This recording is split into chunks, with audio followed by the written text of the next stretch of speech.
Hello everyone and you are watching lost with Bharat. Marital rape को अपराध बनाया जाए या नहीं, ये सवाल काफी समय से सुप्रीम कोर्ट में पेंडिंग है।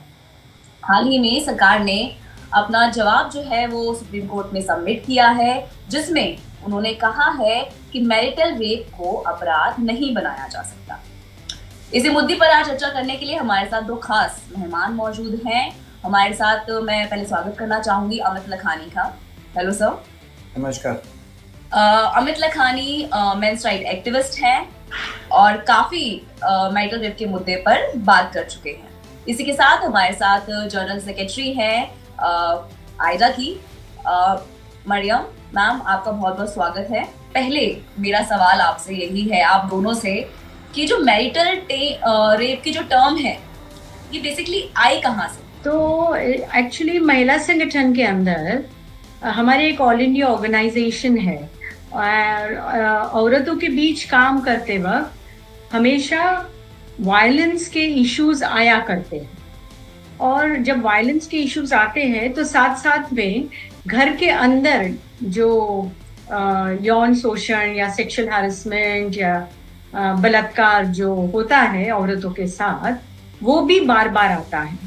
तो शादीशुदा जिंदगी के अंदर, शादी के अंदर जो जबरदस्ती होती है उसको आप किस तरह से क्वालिफाई करोगे?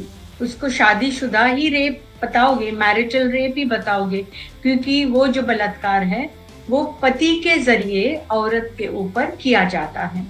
ऐसे हमारे पास बहुत सारे केसेस आते रहते हैं हिंसा के। तो उससे ये शब्द पैदा हुआ है कि शादीशुदा जिंदगी के अंदर जो रेप, मतलब उसकी मर्जी के खिलाफ जब उसके ऊपर जबरदस्ती की जाती है तो उसको मैरिटल रेप कहते हैं। अमित, आप क्या कहना चाहेंगे इस पे? महिमा, ये जो मैरिटल रेप का मुद्दा जो हमारे देश में 2015 में कुछ पिटिशंस लगी थी दिल्ली हाई कोर्ट में, तब से ये मुद्दा हमारे देश में गरमाया था। और मैं आपको थोड़ा सा बैकग्राउंड में अगर लेके जाऊं तो 2014 में एक सुप्रीम कोर्ट का जजमेंट आया था, Arnesh Kumar versus state of Bihar, जिसमें सुप्रीम कोर्ट ने काफी चिंता जताई थी 498A के मिसयूज के ऊपर। और जिस तरीके से 498A में पति और उसके परिवार वालों का धड़ल्ले से अरेस्ट हो जाता है, मिसयूज ऑफ अरेस्टिंग पावर्स हो रही हैं, और उस समय तकरीबन 2 लाख, 2.25 लाख लोग सिर्फ 498A में अरेस्ट हो जाते थे, जिसमें कि महिलाएं, बुजुर्ग, बच्चे भी होते थे। तो सुप्रीम कोर्ट ने काफी चिंता जताई थी और अरेस्ट के लिए गाइडलाइंस निकाली थी, जिसकी वजह से अरेस्ट काफी कम हो गए थे। अब आप सभी हर जगह पे इस चीज के बारे में चर्चा है कि किस तरह से दहेज निरोधी कानूनों का दुरुपयोग होता है। तो जब ये अरेस्ट कम हुए तो उसके बाद कुछ पिटीशंस दिल्ली हाई कोर्ट में डाली गई थी कि मैरिटल रेप का कानून लाया जाए, क्योंकि मैरिटल रेप का जब कानून आ जाएगा और वो जब रेप कानून मैरिज के अंदर एप्लीकेबल हो जाएगा, तो यदि कोई वाद विवाद होता है और पत्नी अगर कंप्लेंट करती है तो इमीडिएटली अरेस्ट कर लिया जाएगा। सो तभी से काफी सारी पिटीशंस दिल्ली हाई कोर्ट में लगी थी और इसमें काफी देशों के एग्जाम्पल्स दिए जा रहे थे कि दूसरे देशों में इस तरह से कानून है। लगभग 100 से ज्यादा बिल्कुल देशों के एग्जाम्पल्स दिए जाते थे।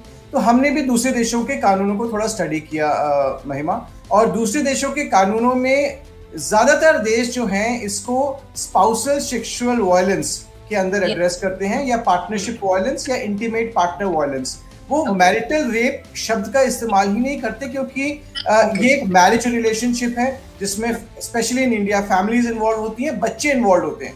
तो बच्चों के ऊपर इसके दूरगामी क्या परिणाम होंगे, बच्चे इस चीज, क्योंकि अगर एक शादी नहीं चल रही और पिता के ऊपर रेप का केस लग जाता है, चाहे वो बाद में साबित हो जाए कि वो झूठा रेप का केस था, लेकिन जो स्टिग्मा है, बच्चों को किस तरह से बोली किया जाएगा कि you are a product of a rape, you are a child of a rapist, तो आगे की जनरेशन इसका जो खामियाजा लेगी, उसकी वजह से इसको मैरिटल रेप ना कह के इसको स्पाउसल सेक्सुअल वायलेंस के अंदर इसको एड्रेस किया जाना चाहिए, क्योंकि बहुत सेंसिटिव मुद्दा है। दूसरी बात ये महिमा कि स्पाउसल सेक्सुअल वायलेंस होता है।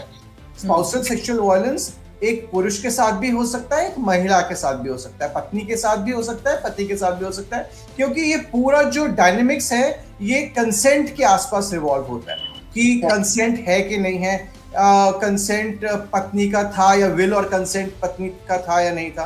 तो सिमिलरली बहुत सी ऐसी सिचुएशन होती है जहाँ पे पति का भी कंसेंट नहीं होता, पति थका हुआ है या उसकी बीमार है, तबीयत ठीक नहीं है। तो जहाँ कंसेंट की बात होती है, दोनों की तरफ से कंसेंट का ना होना पॉसिबिलिटी है। और दूसरे देशों में ये कानून जो है जेंडर न्यूट्रल है, वहां पर ये माना जाता है कि किसी का भी कंसेंट की एब्सेंस हो सकती है। लेकिन यहाँ पर हमारे देश में जो रेप के कानून है वो जेंडर न्यूट्रल नहीं है। वो मानते हैं कि जो परपेट्रेटर है वो सिर्फ एक आदमी हो सकता है और जो विक्टिम है वो सिर्फ एक महिला हो सकती है। तो इसका जो बेसिस है, जो जेनेसिस है, वो ही हमें लगता है कि हमारे जो कॉन्स्टिट्यूशन है जो बोलता है equality before law in article 14, और आर्टिकल 15 में हमारा कॉन्स्टिट्यूशन बोलता है no discrimination on the basis of caste, creed, gender etcetera. तो मुझे लगता है कि ये अपने कॉन्स्टिट्यूशन को रेजोनेट नहीं करता है अगर ये कानून जेंडर न्यूट्रल नहीं है। मैम, आपने मिस्टर लखानी को सुना, तो क्या लगता है आपको कि जिस तरह से वो बोल रहे हैं कि ये जेंडर न्यूट्रल होना चाहिए, it should not be just for the women, कि भाई वो ही केस कर सकती है, और मैरिटल रेप की जो टर्म है उसको भी चेंज करके स्पाउस सेक्सुअल वायलेंस कर देना चाहिए? What do you think about this? Basically ये जो सवाल है, एक तो ये 14-15 में हमने नहीं उठाया है। हमारी जो संगठन है अखिल भारतीय महिला संगठन, हमने उसको कई सालों से ये उठा रहे हैं, बार बार उठा रहे हैं। मतलब इससे पहले भी, 14-15 से पहले भी, इससे पहले भी 15 में मैंने आपको बताया कि हाई कोर्ट पे जो पिटीशंस लगी थी ना, वो 15 में लगी थी। मेरा सिर्फ ये कहना है, आप बोल सकते हैं। कई सालों से हम ये बात उठाते आ रहे हैं, क्योंकि जो हिंसा के जो मामले आ रहे थे हमारे पास ना, उसके लिए उसको टैकल करने के लिए ये उठाना जरूरी था। अब आप जानते हो 2012 में जब निर्भया इंसिडेंट हुआ था, ब्रूटैलिटी, तब वर्मा कमीशन बना था।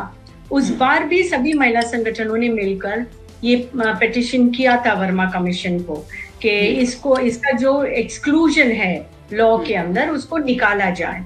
वर्मा कमीशन ने कहा, बीच में आपको रोक लूं, जो हम यहाँ पे जनता को बताना चाहेंगे, एक्सक्लूजन जो है वो क्या है बेसिकली?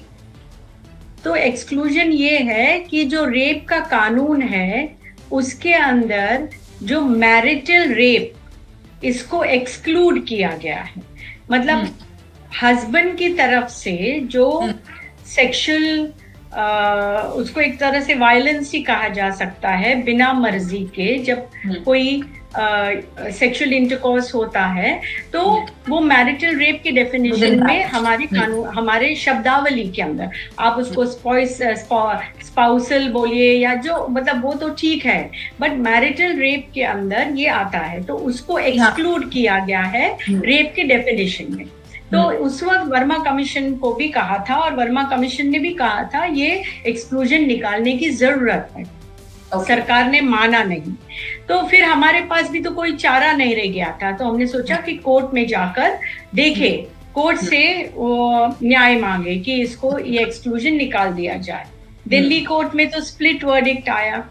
तो स्प्लिट वर्डिक्ट के बाद ये अभी सुप्रीम कोर्ट में मामला चल रहा है जी। सवाल इसमें ये है कि अभी जो ये 498A का मामला भी जो उठाया गया है ना, अभी देखो 498A कब बना था? 498A एक औरत को उसकी घरेलू हिंसा से उसको थोड़ा सा राहत देने के लिए ये कानून कई सालों के आंदोलन के बाद में बनाया गया।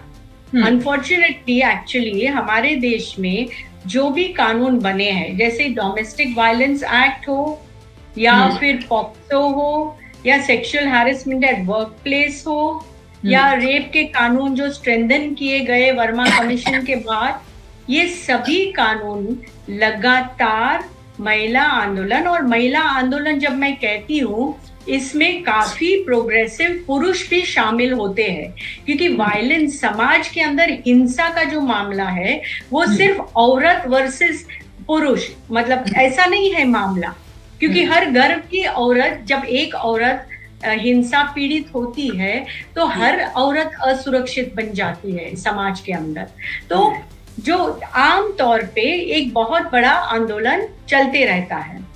अब ये सभी कानून आंदोलनों के बाद में काफी इसके ऊपर जोर डालने के बाद में ही बने गए हैं, नहीं तो आज भी डोमेस्टिक वायलेंस जो है उसको गुनाह नहीं माना जाता। हम कहते डोमेस्टिक वायलेंस एक्ट बनने के बाद इसको गुनाह मानना है। नहीं तो पुलिस स्टेशन पे जाती थी, क्या बोलते थे पुलिस वाले, पति ने ही मारा है ना, तो आ जाने का कंप्लेन करने के लिए, यू कैन टॉलरेट, दो थप्पड़ मारे तो यू कैन नॉट टॉलरेट। तो ये जो हमारे पितृसत्ताक ढांचा जो है ना, जहां पर एक घर के अंदर एक औरत का कर्तव्य है सहन करना, और पुरुष अगर मारता है तो फिर बहुत सारे उसके अंदर ये क्या बोलते हैं, एक्सक्यूजेस दिए जाते हैं, परेशान है बेचारा, महंगाई इतनी है, घर नहीं चला पा रहा है, थोड़ा सिगरेट पी लिया तो क्या हो गया, उसको टेंशन है, थोड़ी दारू पी ली तो क्या हो गया। अभी इसमें ये मैं नहीं कहूंगी कि औरतें नहीं पीती या औरतें नहीं सिगरेट दारू नहीं पीती या सिगरेट नहीं पीती, बट पूरे तौर पे भारत में अगर आप देखोगे, भारत जो देश है उसका आप वेस्टर्न कंट्री से कंपेयर नहीं कर सकते हो। आज हम ये मांग क्यों कर रहे हैं, जेंडर न्यूट्रल नहीं होना चाहिए ये कानून, क्योंकि रेप जो होता है वो रेप एक पुरुष एक औरत के ऊपर करता है, एक औरत पुरुष के ऊपर रेप कैसे करेगा, फिजिकली ये पॉसिबल भी नहीं है।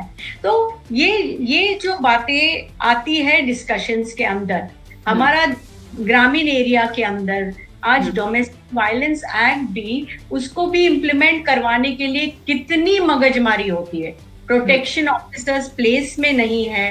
तो ये जो बात हमको देखना चाहिए, it is firstly not main versus women, जो कुछ लोग इसको इस तरह से देखना चाह रहे हैं ना, तो ये एक्चुअली गलत है।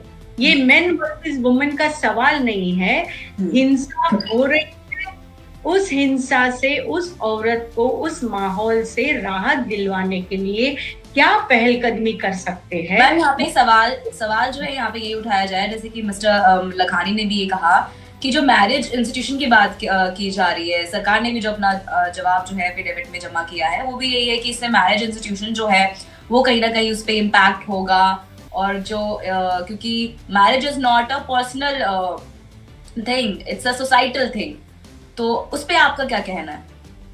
सी मैरिज, हमारा तो उल्टा कहना है, हमारा तो कहना है कि अगर मैरिज को मजबूत करना है या मैरिज एज एन इंस्टीट्यूशन को भी मजबूत करना है, तो जहां हिंसा हो रही है उसको रोकने से मैरिज इंस्टीट्यूशन मजबूत होगा, कमजोर नहीं होगा। तो हिंसा हो रही है तो इसके लिए अगर वो औरत, अभी आप देखिए कितनी औरतें अपनी परिवार को, अपनी फैमिली को तोड़ना चाहती है, 100 में से 99 तोड़ना चाहती है क्या, झूठा आरोप लगा देंगे पति के ऊपर। 498A की बात उठाई, आज कहीं पे भी अरेस्ट नहीं हो रहा है, तो जहां पे उसको कुछ राहत मिल रहा था, 100 में से क्या 99 केसेस फॉल्स हो रहे थे? ऐसा तो नहीं था ना। लेकिन फिर भी ये बात उठाई जाती है, फॉल्स केसेस होगा, फॉल्स केसेस होगा। एक हाथ दो हो भी गया तो हो सकता है, हम थोड़ी ना कहते हैं कि लेकिन बट द वे इस तरह से रखा जा रहा है कि औरतें अभी पुरुषों के खिलाफ सब फॉल्स केस करेगी, ऐसा क्यों करेगी? कौन औरत अपना घर तोड़ना चाहती है? ऐसा होता नहीं है नॉर्मली।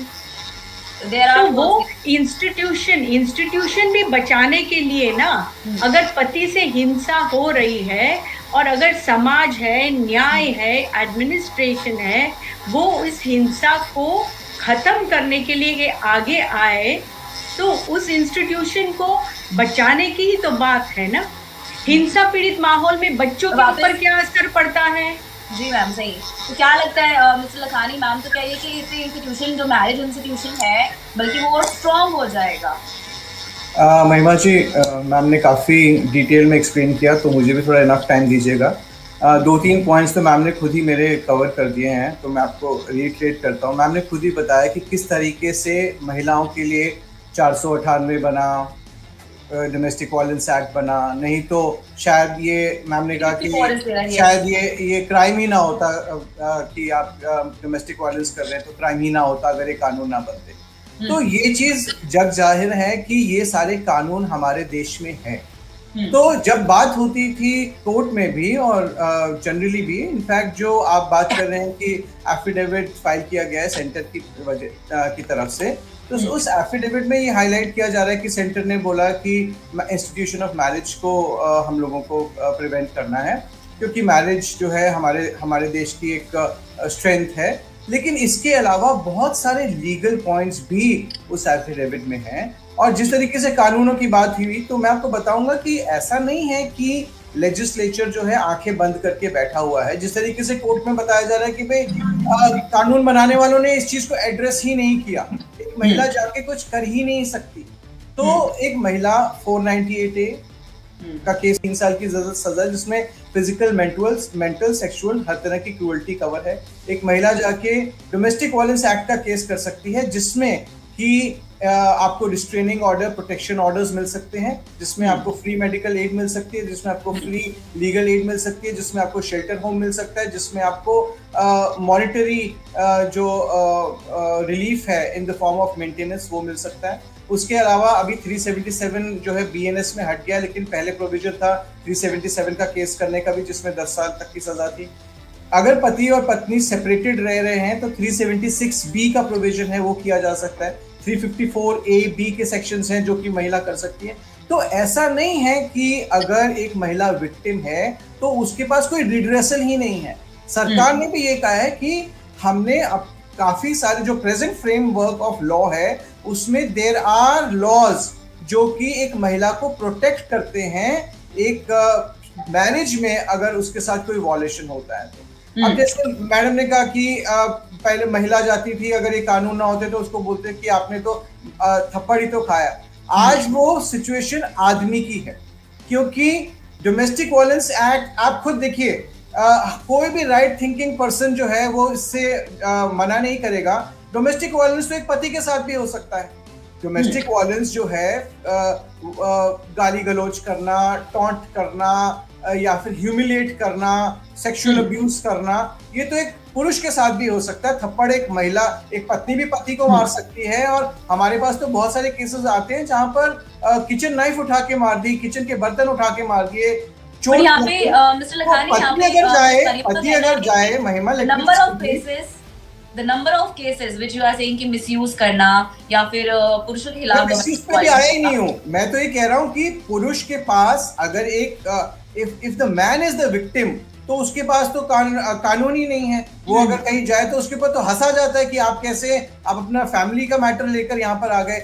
दूसरे देशों में आप देखिए जो कानून है, जो डोमेस्टिक वायलेंस के एक्ट है, वो जेंडर न्यूट्रल है। स्पाउसल क्रूअल्टी का जो एक्ट है वो हमारे देश में सिर्फ एक पत्नी ही कह सकती है कि मेरे ऊपर पति ने क्रूअल्टी करी। एक पति जाके नहीं कह सकता कि मेरे ऊपर मेंटल क्रूअल्टी करी, फिजिकल क्रूअल्टी करी। आज यहाँ पे सिचुएशन ये है कि पति जाके हमारे पास इतने केसेस आ रहे हैं जहाँ पे सुसाइड कर लिया, जहां पर उन्होंने अपनी जान ले ली, क्योंकि उनकी कोई सुनने वाला नहीं था। वो इतने प्रताड़ित हो चुके थे, उनके ऊपर इतनी मेंटल क्रूअल्टी हो चुकी थी, they have taken their own life. पूरी फैमिली। तो क्या लगता है आपको कि जो कानून लाया जाए, अगर ये लाया जाता है, अगर मैरिटल रेप या स्पाउस सेक्सुअल वायलेंस हम जो कह रहे हैं आप किस तरह से नाम होना चाहिए, तो क्या कुछ सरकार को इसके अंदर कुछ इस तरह की चीजें रखनी चाहिए कि ये जेंडर न्यूट्रल रहे?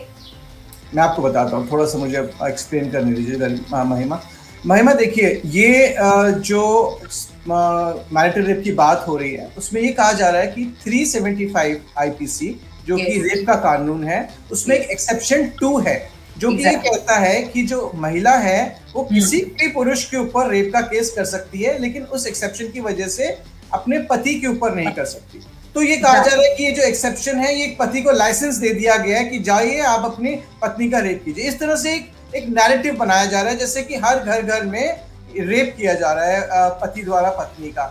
और कुछ इस तरह से प्रेजेंटेशन दी जा रही है या इस तरह का डेटा प्रेजेंट किया जा रहा है। ऐसा नहीं है।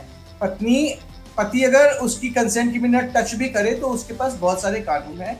दूसरी बात ये कि जब 2013 में ये कानून में पूरा इसको रीशफल किया गया था, इसमें अमेंडमेंट्स की गई थी 2013 में, तो इस कानून को बहुत कड़ा बनाया गया था, लेकिन इस कानून को इस हिसाब से बनाया गया था कि जो परपेट्रेटर है, जो रेप करने वाला है, वो एक स्ट्रेंजर है या अ थर्ड पर्सन है, somebody other than the husband। एक पूरी प्रक्रिया चली थी, बहुत लोगों ने उस पर अपना लीगल माइंड अप्लाई किया था कि कानून कैसा हो।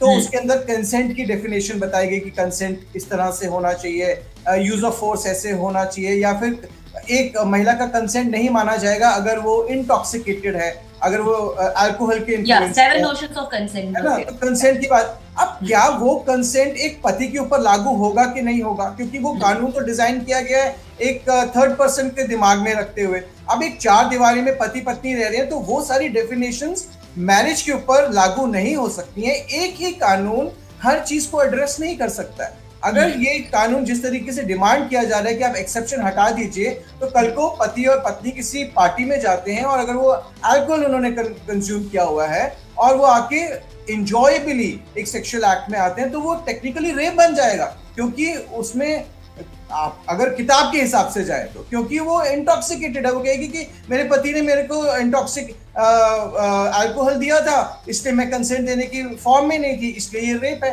तो हर What do you want to say, Mariam, in this? तो हर चीज जो है, हर कानून, एक दवा जो है हर बीमारी का इलाज नहीं होती है। मरियम, आपको कानून बनाना पड़ेगा चेक्स एंड बैलेंसेस के साथ। मिस्टर लखानी जो पार्लियामेंट में बन सकता है, एक सिचुएशन क्रिएट कर रहे हैं, उसमें आपका क्या कहना है, किस तरह से इसको डील किया जाएगा? फर्स्टली इस तरह से तो एटलीस्ट हमारे तो नजर में नहीं आया है कि इस तरह से कि पूरा माहौल ऐसा खड़ा करा जा रहा है कि हर पति अपनी पत्नी को रेप कर रहा है। ये किसी का भी दावा कभी भी नहीं हुआ था, आज भी नहीं है, ये कतई नहीं है। लेकिन जब हम कानून की बात करते हैं तो हम इसलिए करते हैं क्योंकि ये हो रहा है और उसको रोकने की जरूरत है, ये बात है। अभी ये सिंपल सी बात है, इसी के ऊपर अभी आप डोमेस्टिक वायलेंस, अमित जी ने यहाँ पे बहुत सारी चीजें रखी।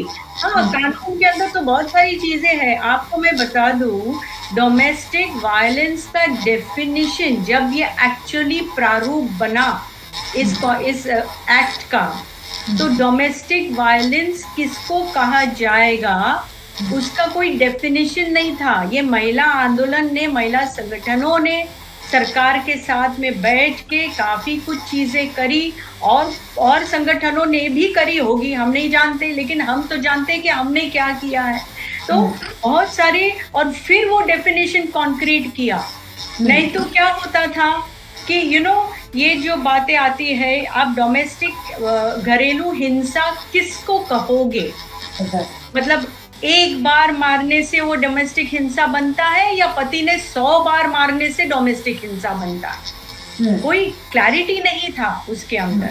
तो कहने की बात ये है कि हस्तक्षेप हुआ है, और हस्तक्षेप होने के बाद ये कानून बने हैं। ऐसा कोई नहीं कह रहा है कि लेजिस्लेचर सो रहा था। लेजिस्लेचर जरूर सो नहीं रहा था, लेकिन जब औरतों के ऊपर ये सब कानून बने, हमारे इतनी साल आजादी के बाद में, ये आस्ते आस्ते बनते गए। आज भी ऑनर किलिंग्स के खिलाफ हमारे देश में कानून नहीं है। महिला आंदोलन ने एक पूरा ड्राफ्ट बनाकर सरकार को दिया है, किसी भी सरकार ने उसके ऊपर कोई गहराई से नजर ही नहीं डाली है। तो कहने का मतलब ये था। अब दूसरी बात कि जो अगर ये होगा, अगर दारू पी के फिर ये होगा, तो फिर वो कहेगी मेरा कंसेंट नहीं था। You see, these are all ifs and buts, ifs and buts. कानून जब बनेगा वो ऐसे थोड़ी ना होगा कि एक ही दिन में एक ही लाइन के अंदर कानून हो जाएगा। उसके अंदर काफी चीजें होती, हर एक कानून, इवन डोमेस्टिक वायलेंस एक्ट कितना बड़ा एक्ट है, वो देखिए आप, क्या क्या उसके अंदर सेक्शंस है और वो सभी चीज। तो कानून तो बनता ही है ना डिस्कशन के बाद, ऐसे थोड़ी ना है आज कानून बन जाएगा और कल सब पतियों को उठा लेंगे, है। महिमा जी एक चीज मैं बताऊं, देखिए जिस तरह से मरियम मैम कह रही हैं कि कानून तो एक डिस्कशन के बाद बनना चाहिए, यही बात तो हम भी कह रहे हैं। लेकिन जो आज की जो परिस्थिति है सुप्रीम कोर्ट में, आज ये जो मैटर चल रहा है, उसमें ये नहीं कहा जा रहा पिटिशनर्स द्वारा, जो कि AIDWA भी एक पिटिशनर है, कि कानून को आप डिस्कशन के बाद बनाइए, ये नहीं बोला जा रहा। ओके, डिबेट में बोलना एक अलग बात होती है, सुप्रीम कोर्ट में क्या बोला जा रहा है उसकी बात करिए ना। सुप्रीम कोर्ट में बोला जा रहा है, आप इस मैम एक सेकंड आप बोलिए। सुप्रीम कोर्ट तो कानून नहीं बनाएंगे ना, सुप्रीम कोर्ट तो कानून नहीं बनाएंगे। क्यों लगा रखी है, विड्रॉ कर लो पिटीशन फिर। नहीं, क्यों? सुप्रीम कोर्ट थोड़ी ना कानून बनाएंगे, वही तो हम कह रहे हैं, छूट नहीं रहा है ना, इसीलिए तो कोर्ट के पास जाना पड़ा। आप भी यही कह रहे हैं कि कानून पर चर्चा होनी चाहिए, डिस्कशन होना चाहिए, चेक्स एंड बैलेंसेस होने चाहिए। हम भी यही कह रहे हैं कि सुप्रीम कोर्ट में कानून नहीं बन सकता। तो आपकी तो पिटीशन यही कह रही है कि सुप्रीम कोर्ट इस एक्सेप्शन को हटा दे और कल से ये कानून बन जाए। तो हटा दे तो फिर डिस्कशन कहाँ पर होगी कि इसका दुरुपयोग कैसे रुकेगा, फिर बनेगा ना पूरा प्रारूप कैसे चेंज होगी। ये सब जो काम है महिमा, ये पार्लियामेंट का काम है, ठीक है। जब पार्लियामेंट नहीं करता है तभी तो जाना पड़ता है कोर्ट के पास। हम एक सेकंड में कंप्लीट कर रहा हूँ। देखिए, doctrine of separation of power ये क्या कहती है, कानून जो है वो पार्लियामेंट बनाएगी। पार्लियामेंट जो है, जैसे अभी कानून बने तो महिला संगठनों का उन्होंने बताया कि किस तरह से उन्होंने उनका रोल रहा है, काफी स्ट्रांग महिला संगठन है, तो उन्होंने जाके अपने बात रखी, सरकार को बोला। तो जब ये पार्लियामेंट में बनेगा, महिला संगठन अपनी बात कहें, दूसरे संगठन अपनी बात कहें, उसमें लोग अपना दिमाग अप्लाई करें कि दूसरे देशों ने इसको कैसे एड्रेस किया है। शादी में बच्चों का क्या होगा, क्योंकि कस्टडी मैटर्स होते हैं, बहुत सारी चीजें होती हैं, फैमिली इन्वॉल्व होती है। जो रेप का कानून है, आपको पता है उसमें गैंग रेप का भी प्रोविजन है, जो रेप को के साथ देने के लिए भी आपको रोपिंग किया जा सकता है। अब यहाँ पे शादीशुदा लाइफ में अगर इसको अप्लाई कर दें, आसपास देवरानी है, जेठानी है, भाभी है, सास है, ससुर है, वो अगर सपोज अगर ये कानून इस तरीके से बन जाता है जिस तरीके से डिमांड किया जा रहा है, एक स्टेटमेंट और आएगी कि मेरे ससुर ने सपोर्ट किया, या मेरी सास ने बाहर से लॉक कर दिया, या मेरी ननद ने मेरी चाय, क्योंकि इस तरह की चीजें हम रेप के केसेस में देखते हैं कि प्रॉमिस ऑफ मैरिज था, मेरे को ले जाया गया, मेरे ड्रिंक में कुछ स्पाइक कर दिया गया। अब यही कहानी अगर मैरिज के ऊपर लागू हो जाए तो पूरा परिवार गैंग रेप के केस में आरोपी हो जाएगा। तो यही मैं कह रहा हूँ, पार्लियामेंट में जाए, इस पे चर्चा हो, इसमें चेक्स एंड बैलेंस हो कि इसका दुरुपयोग ना हो, इसको जेंडर न्यूट्रल होना चाहिए कि नहीं होना चाहिए, कानून तरीके से जैसे बना जाता है सब सारे स्टेक होल्डर से पूछा जाए, और एक कानून बने जो कि जस्टिस दे। एक कानून ऐसे ना बने जो कि मतलब विच इज मोर समय लेकिन अमित जी, आप जो डोमेस्टिक वायलेंस पूरा बताए ना, आप जानते हो आज भी प्रोटेक्शन ऑफिसर्स प्लेस पर नहीं है। जो औरत जाती है डोमेस्टिक वायलेंस के इसमें, डोमेस्टिक वायलेंस के अंदर ये एक पॉसिबिलिटी है कि the violator, the person committing the violence has to be removed from the scene of the place of the crime, so that वो औरत को सेफ्टी मिलेगी। लेकिन आप कहीं पे भी जाओ, पहले ये कहेगा कोर्ट से ऑर्डर लाओ। अब वो औरत जो डेली वेजर है या मजदूरी करती है, जो हिंसा पीड़ित है, वो कोर्ट में जाएगी या अपनी मजदूरी करेगी? इम्प्लीमेंट करने के लिए भी बहुत कठिन होती है। पैसे उन्होंने बोला, कोई पैसे कहाँ पे पैसे यार, आजकल किसी को पैसा मिला नहीं है इस ऑर्डर के नीचे। मैं ये भी एक बात कहीं ना कहीं हमें फोकस करने की जरूरत है। आप दोनों ही कह रहे हैं कि कानून बनना चाहिए, लेकिन कानून इतना पेचीदा होना चाहिए कि उसमें सेग्रीगेट किया जा सके, जो कि जो डीप डाइव है वो किया जा सके कि कब ये माना जाएगा, और उसके अलग अलग पहलू जो है वो निकल के आने चाहिए। तो ऐसे में जैसे कि आप मैम बात कर रही है कि भाई डेली वेजर्स होती हैं, तो यहाँ पे एक ग्रुप ऑफ सेक्टर है। मिस्टर लखानी बात कर रहे हैं कि भाई अगर फेक केसेस होते हैं, तो हम यहाँ पे ये भी एक ग्रुप ऑफ सेक्टर है। तो मुझे ऐसा लगता है कि यहाँ पे दो ग्रुप ऑफ सेक्टर्स की बात हो रही है और उनके मुद्दों को यहाँ पे लिया जा रहा है। तो यहाँ पे जब हम भारत की बात करते हैं तो हमें सब ग्रुप ऑफ सेक्टर्स की महिलाओं की बात करनी पड़ेगी, जो डेली वेजर से लेके एक प्रोफेशनल कॉर्पोरेट ऑफिस में जो जॉब कर रही है वहां से लेकर। तो वो जो एक कानून बने वो दोनों के लिए ही बेनिफिशियल हो। नेचुरली आई मीन कानून तो सबके लिए ही होता है, तो कानून उसी तरह से तो बनते हैं। अभी डोमेस्टिक वायलेंस एक्ट जो है वो डेली वेजर के भी लिए है और कॉर्पोरेट में काम कर रही है उसके लिए भी है, बट कौन उसको अवेल कर सकता है? दैट इज द थिंग ना, अवेल कौन कर सकता है ना। आज उतनी स्ट्रेंथ अभी पूरे जनरल ऑल ओवर एक टाइप की ही स्ट्रेंथ है पूरे सोसाइटी के अंदर, ऐसा नहीं है ना। जैसे आदिवासी इलाके के अंदर है, या दलित समाज का जो है, या माइनॉरिटीज है, या खेत मजदूर है उसको, और वो कॉरपोरेट में काम कर रही है, या टेक्नोलॉजिकल सेक्टर में काम कर, या कोई प्रोफेशनल है, तो बहुत अंतर है ना।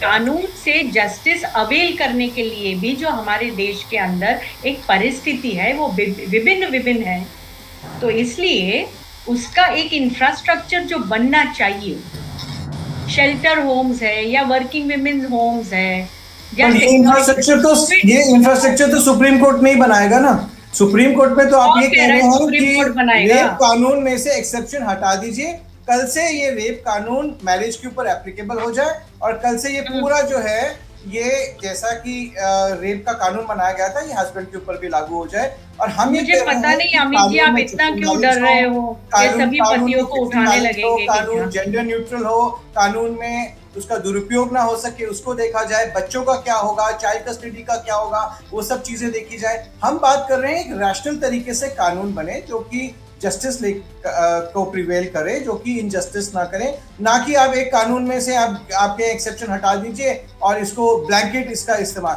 जिस तरीके से डिमांड की जा रही है। अगर कोई कानून बनाना है अलग से, आप कानून बनाने की बात कीजिए, आप ये एक्सेप्शन हटाने की बात मत कीजिए। तो एक्सेप्शन हटेगा तभी तो कानून बनेगा। आज एक्सेप्शन है इसीलिए तो कानून नहीं है ना, इसीलिए तो। और मैरिज इंस्टीट्यूशन, सेक्रेड इंस्टीट्यूशन, ये सब बातें कहते हैं जब ये हम हिंसा की बात कर रहे हो ना। अब मैरिज इंस्टीट्यूशन अभी आप देखिए क्या हो रहा है भाई, आप देखिए ना माहौल क्या है ये। अभी आप शुरुआत में अमित जी ने यही कहा कि हाँ डाउरी का भी वायोलेशन होता है, चाइल्ड मैरिज का भी वायोलेशन होता है, तो उसमें मैरिज इंस्टीट्यूशन बहुत मजबूत होता है। नहीं इसका देखिए दूसरा पहलू भी है। तो हमारा कहना है सोसाइटी हमारी को इम्प्लीमेंट करवाने के लिए भी तो हमारी देश के अंदर जो एजेंसीज है वो तो कोर्ट नहीं करेगा, वो तो उस एजेंसी को, इम्प्लीमेंटिंग एजेंसी को तो करना है। और उस इम्प्लीमेंटिंग एजेंसी को करवाने के लिए ये तो समाज की जिम्मेदारी है, हमारे देश के नागरिकों की जिम्मेदारी है ना। We the people of India जब हम कहते हैं, हमारे कॉन्स्टिट्यूशन इस तरह से शुरू होता है, तो we the people of India are a part of the infrastructure of India. जब 4 करोड़ केसेस के कोर्ट में होंगे और उसमें से 3.5 करोड़ केसेस फेक होंगे तो इम्प्लीमेंटेशन कैसे होगा? आप देखिए आप इस चीज को नकार नहीं सकते कि फॉल्स केसेस, सुप्रीम कोर्ट ने 5 बार लैंडमार्क जजमेंट्स में बोला है कि किस तरह से 498A का मिसयूज किया जा रहा है पूरी फैमिली को रोप इन करने के लिए। और इसको अभी इनफैक्ट अभी रिसेंट जजमेंट में सुप्रीम कोर्ट ने गवर्नमेंट को बोला है कि आपने जब BNS में सारे कानून का फेरबदल किया तो आपने 498A को क्यों नहीं बदला। इतनी स्ट्रॉन्ग स्टेटमेंट सुप्रीम कोर्ट ने दी है। तो जो आप बात कर रहे हैं कि ये सब चीजें हैं, अब देखिए जैसे हमारे देश में कानून होते हैं महिमा जी, देखिए कोई भी एक कानून सारी सिचुएशंस को कवर नहीं करता। हर्ट के लिए अलग कानून है, ग्रीवियस हर्ट के लिए अलग कानून है, अटेम्प्ट टू मर्डर के लिए अलग कानून है, मर्डर के लिए ग्रेडेड होता है सब कुछ कि कितनी इंटेंसिटी है। अब आप सोचें कि एक कानून बनाया गया है वो ही हस्बैंड को भी कवर कर ले, वो ही थर्ड पर्सन को भी कवर कर ले। हर कानून एक सिचुएशन को देखते हुए, उसके अंदर माइंड अप्लाई करते हुए, उसके सारे सरकमस्टेंस की उसमें एविडेंसेस क्या होंगे उसको देखते हुए बनाया जाता है। कानून सब कुछ कवर कर ले तो वो इनजस्टिस है। जी जो मैं यहाँ पे देख पा रही हूँ कि आप दोनों ही, आप मेंस राइट एक्टिविस्ट हैं मैम, आप वुमेन राइट्स की बात कर रही हैं, तो यहाँ पे आप दोनों ही जो है वो कानून बनाने की बात तो कर रहे हैं, लेकिन आप कह रहे हैं कि भाई जो पहलू है वो यहाँ पे डिफाइन अच्छे से किए जाने चाहिए और जेंडर न्यूट्रल कानून होना चाहिए। हमारा समाज बहुत आगे बढ़ चुका है और ये कहना कि सिर्फ परपेट्रेटर एक पुरुष हो सकता है और सिर्फ एक विक्टिम महिला हो सकती है, वो बहुत ही रिग्रेसिव बात है। आज की डेट में मैरिटल रेप की बात करें तो मैरिटल रेप क्या होगा, कब होगा, उसको आई थिंक पार्लियामेंट अगर बनाए तो वो काफी जो लीगल एक्सपर्ट्स हैं, अब जो स्टेक होल्डर्स हैं, तो वो बैठ के इस मुद्दे को बिल्कुल ही क्लियर करें कि एक्चुअली में मैरिटल रेप कब और कैसे माना जाएगा। एग्जैक्टली तो ठीक है, तो यहाँ पर हम सेम पेज पे आ रहे हैं। आप दोनों का बहुत बहुत धन्यवाद हमसे बात करने के लिए और अपनी अपनी बात जो है वो जनता के सामने रखने के लिए। आप जो हमारी जनता है वो भी इस मुद्दे पर अपनी राय जो है वो रख सकती है। आप कमेंट बॉक्स में जाके अपनी जो सजेशंस है या पॉइंट्स है वो जरूर हमें बता सकते हैं। Mariam and mister Lakhani, thank you so much law street journal के साथ बात करने। Thank you for having us. Thank you.